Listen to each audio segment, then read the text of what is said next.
Olá para todo mundo que está acompanhando. Bem-vindos a mais um mergulho profundo nos nossos documentos de hoje.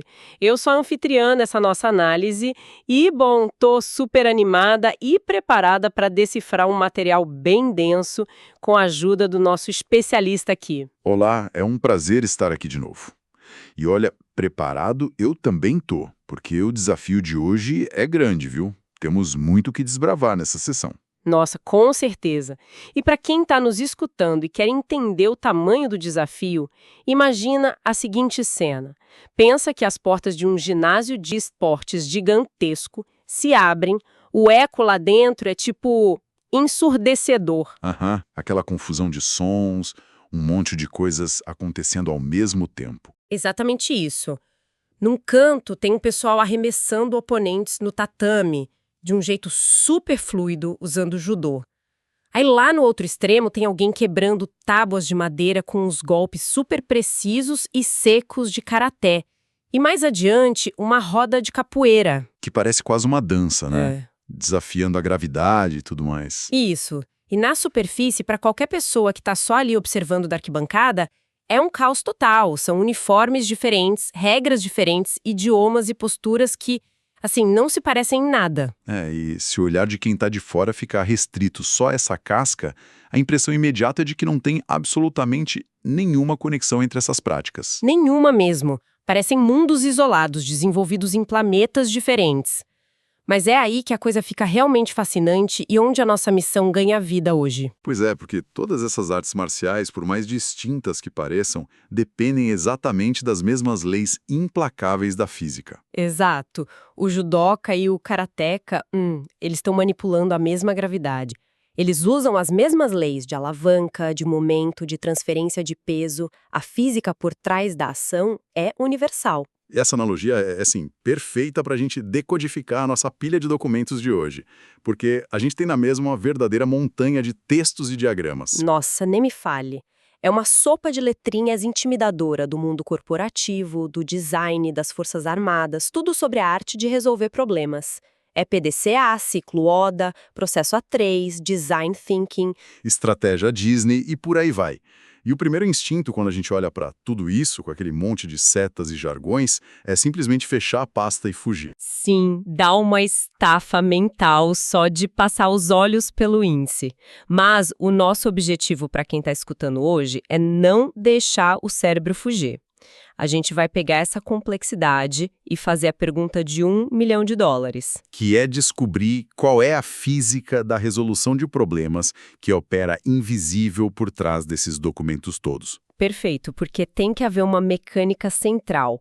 Então, como a gente começa a raspar essa tinta da superfície para achar o esqueleto único que sustenta essas metodologias tão famosas? Bom, a primeira coisa que salta aos olhos nos textos é que essa mecânica central não só existe, como é o coração pulsante de tudo que estamos avaliando.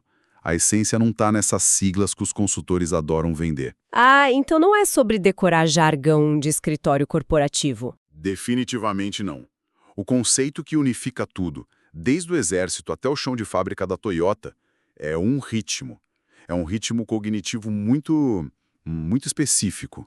Um ritmo, tá, mas como assim? Que tipo de ritmo é esse que junta coisas tão diferentes? É uma alternância contínua entre dois estados mentais diametralmente opostos, o pensamento divergente e o pensamento convergente. Pensamento divergente e convergente. Olha, eu sinto que a gente precisa isolar e destrinchar isso muito bem antes de ir para os diagramas complexos. O que significa isso na prática, dentro da nossa cabeça? É simples. Resolver problemas, quando a gente tira aquele glamour todo, não é ter uma ideia mágica no churreiro e pronto. O processo documentado aqui exige iniciar com o pensamento divergente. É a hora de abrir o leque. Abrir o leque no sentido de aceitar qualquer coisa? Exato. Gerar múltiplas opções, cenários, ideias e até redefinir o próprio problema sem nenhum tipo de julgamento ou filtro. É olhar para a bagunça e deixar a bagunça existir ali. Entendi. Mas a mente não pode morar na divergência para sempre, né? Senão, ninguém faz nada de prático. Aí é que tá. Depois entra o pensamento convergente. É o momento de fechar o leque, aplicar filtros de realidade, analisar de forma crítica e focar na decisão. E o grande segredo desses documentos é que esses dois estados não podem coexistir no mesmo milissegundo. Caramba! Sabe a imagem que me vem à cabeça enquanto eu ouço isso? É como se fosse um acordeão tocando? Ou algo até mais instintivo, tipo o próprio ato de respirar. Como assim respirar? Gostei, desenvolve essa ideia. É que, pensa bem, o pensamento divergente é aquela inspiração profunda. Você enche os pulmões de ar ao máximo, absorvendo todas as perspectivas, dados soltos, aquelas ideias malucas. A gente precisa desse oxigênio todo. Aham. Mas ninguém sobrevive só inspirando o tempo todo. Exatamente. A convergência é a expiração controlada. É soltar o ar devagar, afunilar o foco, analisar os dados friamente e tomar a decisão. Então a gente inspira para explorar e expira para focar e agir. Nossa, essa analogia da respiração traduz perfeitamente a evidência visual mais marcante que atravessa nossos materiais. Tem um modelo clássico aqui de fatores humanos da década de 80 do Isaacson e do Treffinger. Ah, sim, eu lembro de ver esse gráfico. Ele é cheio de formas geométricas, né? Isso. O diagrama inteiro é desenhado como uma série de losangos verticais que se abrem e se fecham, um depois do outro. É a visualização literal desse seu acordeão ou da respiração. Mas vem cá, como esse abrir e fechar constante funciona num desafio real? Porque na pressa, por que a gente não vai direto para a solução logo de uma vez? Porque o instinto humano, quando está desconfortável com um problema, é tentar resolver no primeiro segundo. E aí a pessoa agarra a solução mais óbvia e geralmente medíocre que aparece na frente. Ah, claro, a gente quer se livrar da dor de cabeça o mais rápido possível. Justamente, os losangos forçam um atraso artificial estratégico. O primeiro losango abre a mente para entender toda a bagunça do cenário, o que eles chamam de mass finding. Que é aceitar que o problema real pode nem ser aquilo que parece à primeira vista, certo? Exatamente. Depois você converge para aceitar o desafio real. Aí o losango abre de novo para buscar os dados brutos de todos os lados. Em vez de deduzir, a pessoa coleta informações reais. E fecha de novo para isolar o dado que importa. Nossa, esse movimento de abrir para buscar ideias e fechar para selecionar a melhor garante que não seja só um curativo temporário, né? Mas uma cura real. Sim, é o que constrói uma solução sólida. Faz todo sentido. Pensando na rotina de quem está ouvindo a gente, tentar burlar essa respiração é a receita perfeita para o bloqueio mental. Aquela famosa síndrome da página em branco, sabe? Com certeza. Aquela coisa de escrever um e-mail importante, digitar a primeira frase e já apagar porque achou que não sou muito profissional. Pois é, aí digita de novo, apaga de novo. O cérebro entra em curto-circuito porque a pessoa está tentando inspirar e expirar ao mesmo tempo. Ela tenta gerar a ideia, que é divergir, e editar a ideia, que é convergir, no mesmo instante. É o diagnóstico perfeito de uma falha de processo. E é exatamente para evitar esse curto-circuito que as metodologias famosas que a gente leu foram criadas. Elas são diferentes coreografias para essa mesma respiração. É aqui que a coisa fica bem divertida, especialmente no universo da criação. Um dos modelos mapeados que eu mais curti foi a estratégia criativa do Walt Disney. Ah, esse modelo é brilhante mesmo. E muito prático. A genialidade ali é que ele não trata a divergência e a convergência como caixas frias num fluxograma chato de engenharia. Ele transforma essas fases em personas. Tem 3 papéis muito definidos, né? Isso, tem o sonhador, que é totalmente focado no querer fazer, sem limite de orçamento ou das leis da física. O realista, focado no como fazer para tentar tornar aquilo palpável. E o crítico, focado puramente na chance de dar errado. Exato. A introdução dessas personas é uma tática fantástica de isolamento psicológico. E a gente vê isso também no modelo do Alex Osborn e Roger von Eck, que divide o processo no explorador, no artista, no juiz e no guerreiro. O explorador e o artista cuidando da parte divergente, imagino. Mas lendo isso tudo, o grande insight que emerge para mim é que esses modelos criativos parecem existir quase como um mecanismo de defesa. Um mecanismo de defesa. Como assim? O objetivo estrutural parece ser a proteção do próprio processo. porque a ideia é, literalmente, trancar o juiz e o crítico numa sala mental separada para impedir que eles matem a vibe do artista. Parece que a gente está gerenciando egos de crianças num jardim de infância corporativo. E de certa forma a gente está mesmo. Porque o cérebro adulto é muito cruel com ideias recém-nascidas. O juiz interno é altamente eficiente e implacável. Ele já chega atirando pedras. Sim, se o explorador traz algo novo e o artista tenta moldar uma ideia inédita, mas o juiz está ali na sala, junto, ele vai olhar e disparar. Vai dizer que custa muito caro, que o mercado não vai aceitar. Que ninguém nunca fez daquele jeito. Exato. O juiz assassina a inovação antes de ela criar pernas. Então, dar nomes a essas fases força a separação temporal. O sonhador tem carta branca e é proibido julgar naquele momento. E só depois o realista entra para ver como construir os alicerces. E no fim, o crítico avalia se os alicerces vão aguentar a tempestade. Perfeito. Essa separação metódica fica ainda mais interessante quando a gente olha para a transição para o mundo físico. O design thinking, que é outra estrela dos nossos documentos, abandona essa linguagem de sonhar. Ele adota um vocabulário muito mais palpável e tátil. Escopo, pesquisa, prototipagem e implementação. Mas a respiração continua ali firme e forte. Com certeza, você define o limite do escopo, que é a restrição, mergulha em pesquisas divergentes buscando inspiração até em outras indústrias e depois vem a convergência através do protótipo. Transformar a ideia de uma cadeira num papel, por exemplo, em algo modelado e testado no mundo real. Mas a ponte entre desenhar um protótipo ousado de uma cadeira e saber se ela merece ser produzida é onde o bicho pega, né? É o que define o sucesso do design thinking. E os materiais falam de um conceito muito bom aqui, que é a qualidade de decisão. Qualidade de decisão e como isso se aplica à nossa cadeira? Bom, ter opções maravilhosas que são fruto daquela mente divergente e sem amarras é só metade do caminho. A mágica acontece quando essas ideias batem de frente em dois filtros de convergência muito duros: os valores e a informação. Tá, e como exatamente a informação e os valores atuam como juízes implacáveis nessa história toda? Os valores representam a bússola inegociável de uma organização. É o filtro do que realmente importa para eles. Já a informação é o choque de realidade logística. Ah, entendi. Então o artista desenhou uma cadeira incrível com pernas feitas inteiramente de vidro soprado hiper fino, uma obra de arte. Exato. Mas aí ela passa pelos filtros. A informação aponta que o custo de produção de vidro soprado quebra o orçamento inteiro. E os valores da empresa, que talvez priorizem a segurança do usuário acima da estética, gritam que aquilo é um risco inadmissível para quem for sentar. Pois é. A convergência corta a cadeira de vidro sem dó nem piedade. O processo simplesmente impede o desastre. Certo, eu entendo perfeitamente como isso funciona para planejar um móvel ou até para desenhar o roteiro de um novo parque de diversões. É lindo quando tem tempo, lousa branca e muito post-it colorido. É o cenário ideal, claro. Mas a gente precisa encarar o mundo real de alta pressão. E se o cenário não for uma sala de reuniões climatizada?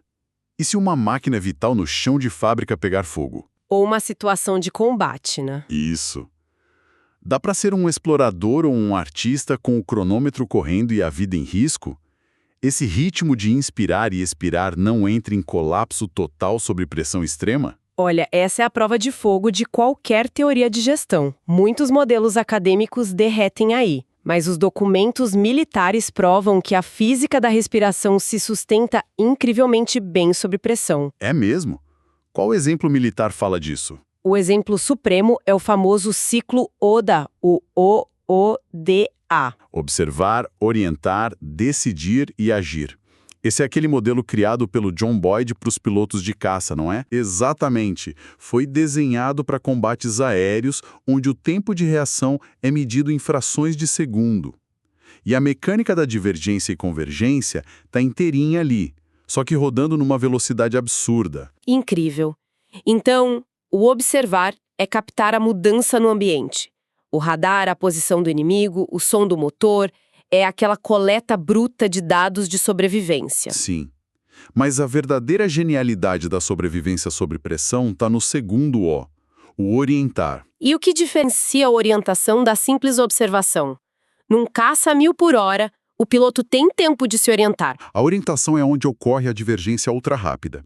Em milissegundos, o cérebro do piloto processa o que observou através de filtros bem específicos. As experiências passadas de combate, a herança cultural, o treinamento exaustivo dele. Ah, entendi. A orientação destrincha as variáveis do que aquele cenário todo significa. É tipo um raio-x mental instantâneo. Perfeito, é isso mesmo. E imediatamente em seguida, a mente decide qual manobra fazer e age no manche do avião. Decisão e ação representam uma convergência pura e tática. É a mesma respiração de expandir e fechar no alvo, só que é uma respiração muito curta, explosiva e hiperfocada, igualzinho a de um velocista nos 100 metros rasos. Um pulso de sobrevivência mesmo. A divergência acontece baseada no repertório que já está lá na cabeça do piloto. Não dá tempo de inventar a roda nova. Mas isso nos leva a outro cenário de pressão. Não é um milissegundo no ar, mas a monstruosidade logística de uma fábrica inteira. Eu vi nos papéis o processo A3 da Toyota, que é meio que o padrão ouro dessas operações enxutas. Sim, a Toyota é referência absoluta. A abordagem deles parece que tem alergia à palavra bagunça. Como uma engrenagem tão milimetricamente rígida lida com o caos de um problema que não estava planejado? O método A3 da Toyota é a representação mais disciplinada e impiedosa da fase de convergência que a gente tem nesses estudos. Eles partem da premissa de que o ser humano ama pular para conclusões baseadas em achismo só para se livrar do problema. Aquilo que a gente falou antes, de resolver logo de qualquer jeito? Isso. Então eles estruturam a convergência de uma forma que torna essa fuga impossível. Eles forçam a análise através da técnica dos 5 porquês, que é uma investigação super agressiva de causa raiz. Nossa, uma recusa institucionalizada de aceitar a primeira resposta. O mecanismo é fascinante porque ele tira o peso da culpa individual e joga no processo, né? Exatamente. Dá um exemplo de como isso funciona na prática para nossa audiência visualizar. Tá. Imagina que um braço robótico numa linha de montagem para de funcionar do nada.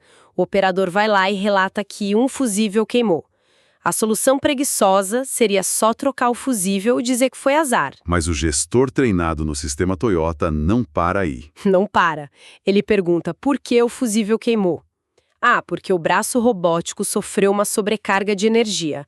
Aí ele pergunta por que houve a sobrecarga. Porque um rolamento travou e forçou o motor. Por que o rolamento travou? Porque faltou lubrificação. Porque faltou lubrificação. Porque a bomba de óleo tem um defeito crônico de vazamento. Pronto. Você chegou na causa raiz. A convergência forçada transformou um probleminha de fusível num conserto da bomba de óleo inteira. Esse microcenário ilustra brilhantemente o poder da ferramenta. Ao perguntar os 5 porquês, a estrutura impede que o erro humano seja o fim da linha. O sistema presume que a falha está no ambiente ou na máquina. Nunca na intenção da pessoa. Exato.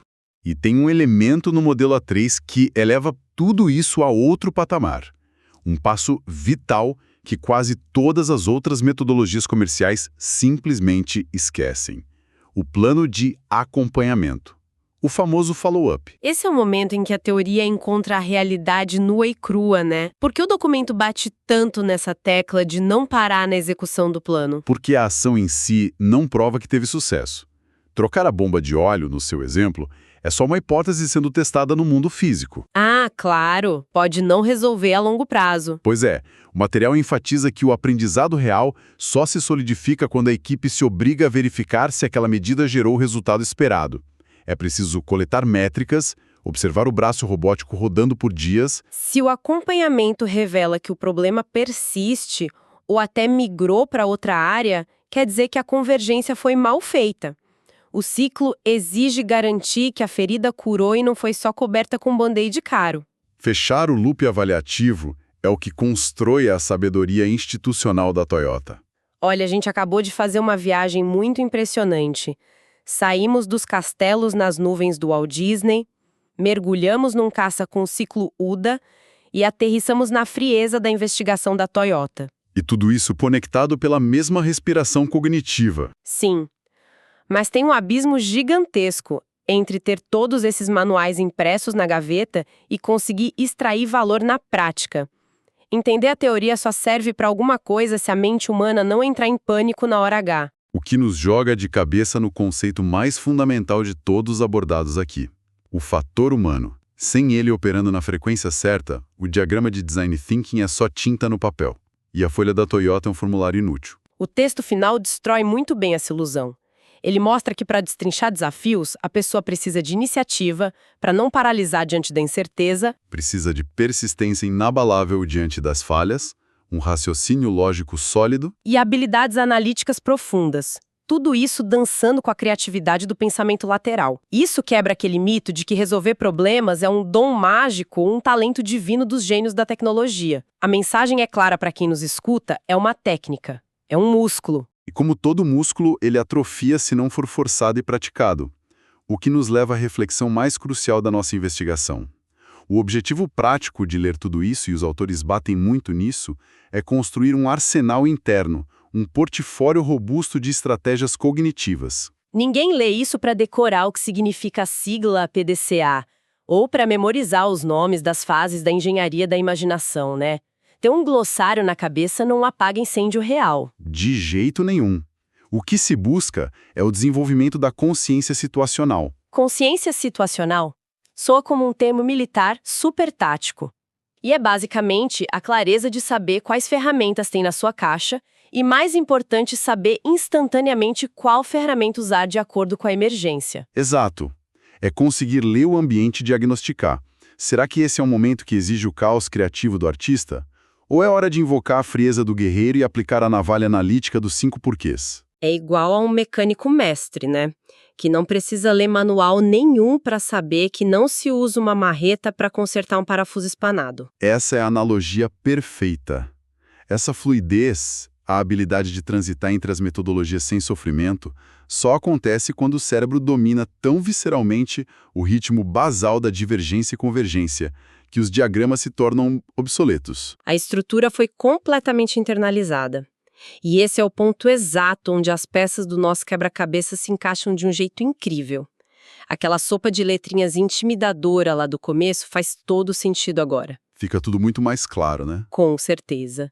Independentemente do desafio, seja desenhar uma cadeira premiada, mapear um gargalo numa montadora ou tomar uma decisão tática de sobrevivência, a regra de ouro é dominar esse compasso. É o respeito religioso às fases da respiração cognitiva. E se tem uma mensagem para quem está ouvindo para transformar a rotina é esta: sentir que empacou num projeto não significa incompetência. Geralmente é só um sintoma de sobreposição. O seu cérebro está desesperado tentando ser o sonhador gerando a ideia e o crítico julgando a ideia ao mesmo tempo. Criar uma trincheira entre esses dois momentos libera o fluxo total. E o reconhecimento consciente de qual fase a situação exige no momento é a grande alavanca para destravar qualquer solução. Libera um potencial imenso mesmo. E sabe, digerir essas filosofias todas me deixou com um pensamento bem provocativo para a gente fechar. Ah, é? Manda ver. Tem uma menção sutil ali nos textos indicando que no pico da maestria é possível arquitetar o uso simultâneo de múltiplas estratégias para problemas muito assustadores. E eu fiquei projetando isso para um cenário de crise global extrema. Uma situação onde as coisas saem do controle numa escala enorme. Isso. Imagina um colapso imprevisível. Algo que force equipes multidisciplinares a criarem uma metodologia híbrida de propósito. Como seria a dinâmica se uma metade da equipe estivesse mergulhada puramente na contenção de danos, operando com a frieza brutal da causa raiz da Toyota, focada só em manter as engrenagens vitais do sistema girando? Enquanto a outra metade da equipe faz o quê? Enquanto a outra metade, numa sala isolada ali do lado, ignora totalmente a crise atual e atua sobre as regras do explorador e do sonhador da Disney, projetando como o mundo deveria ser reconstruído do zero quando a poeira baixar. Nossa, o atrito entre o instinto puramente racional de sobrevivência e a inovação radical ocorrendo no mesmo espaço. Exatamente. O choque dessas forças poderia resultar no caos mais absoluto. Ou, quem sabe, na gênese da solução mais engenhosa que a gente já viu. Fica aí o convite para nossa audiência imaginar o poder gigantesco desse choque de metodologias. E a gente se vê na próxima exploração.